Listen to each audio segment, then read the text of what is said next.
Lukas 21. Yesus melihat di sekelilingnya dan nampak orang kaya memasukkan wang ke dalam peti persembahan di rumah Tuhan.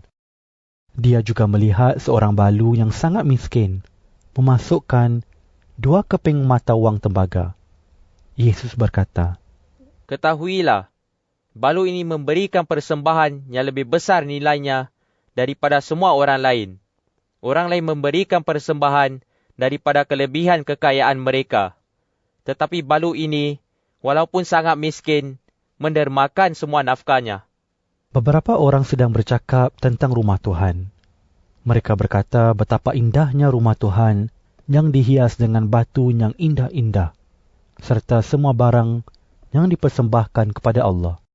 Lalu Yesus berkata kepada mereka, Akan tiba masanya apabila semua yang kamu lihat ini akan dirobohkan. Tidak ada satu batu pun akan tinggal tersusun pada tempatnya.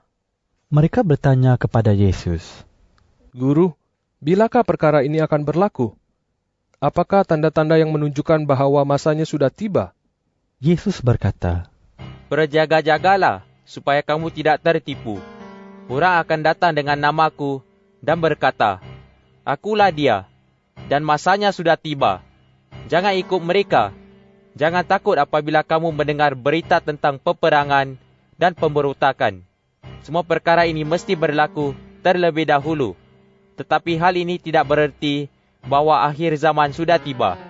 Yesus berkata lagi, Bangsa yang satu akan berperang melawan bangsa yang lain, dan kerajaan yang satu akan menyerang kerajaan yang lain.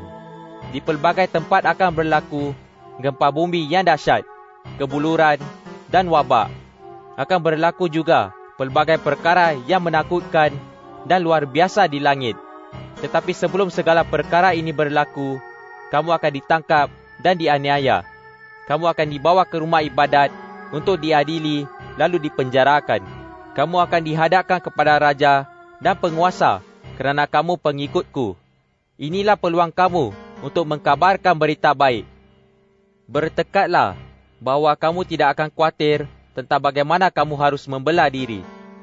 Aku akan memberikan kata-kata dan kebijaksanaan kepada kamu, sehingga tiada seorang musuh pun dapat melawan atau menafikan kata-kata kamu. Kamu akan dikhianati oleh ibu bapa, saudara, sanak keluarga dan sahabat kamu. Mereka akan membunuh beberapa orang antara kamu. Semua orang akan membenci kamu kerana aku. Tetapi sehelai rambut pun di kepala kamu tidak akan hilang. Hendaklah kamu teguh hati. Dengan jalan ini, kamu akan mendapat hidup sejati. Apabila kamu nampak Yerusalem dikepung tentera, kamu akan tahu bahawa kota itu segera akan dimusnahkan. Pada waktu itu, orang di Yudea mesti lari ke pergunungan. Orang yang di dalam kota mesti meninggalkan kota. Dan orang yang di luar kota jangan masuk ke dalam kota. Itulah yang harus kamu lakukan kerana masa itu, hari hukuman, apabila semua yang telah tertulis di dalam Alkitab berlaku. Alangkah dahsyatnya masa itu bagi wanita yang mengandung dan ibu yang menyusui bayi. Negeri ini akan mengalami kesusahan yang besar dan Tuhan akan menghukum bangsa ini. Ada orang yang akan dibunuh dengan pedang, ada lagi orang yang akan dibawa sebagai tawanan ke negeri orang. Dan bangsa yang tidak mengenal Allah akan menginjak-injak Yerusalem sehingga habis masa yang ditetapkan oleh Tuhan untuk mereka.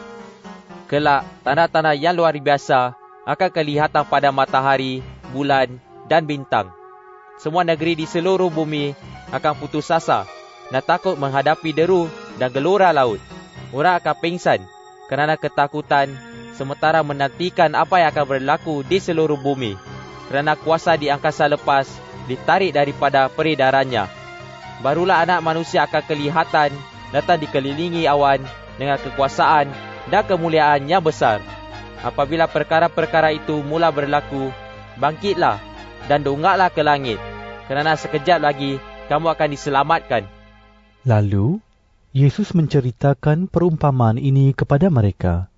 Dia berkata, Lihatlah pokok ara dan semua pokok yang lain.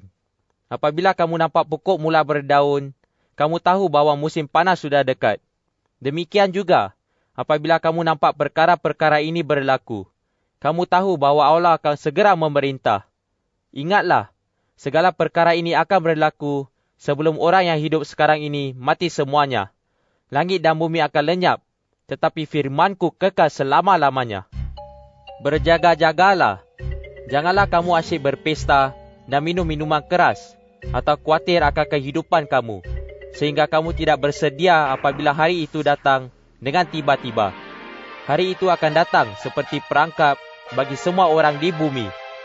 Berjaga-jagalah dan berdoalah sentiasa supaya kamu mempunyai kekuatan untuk mengatasi semua perkara yang akan berlaku.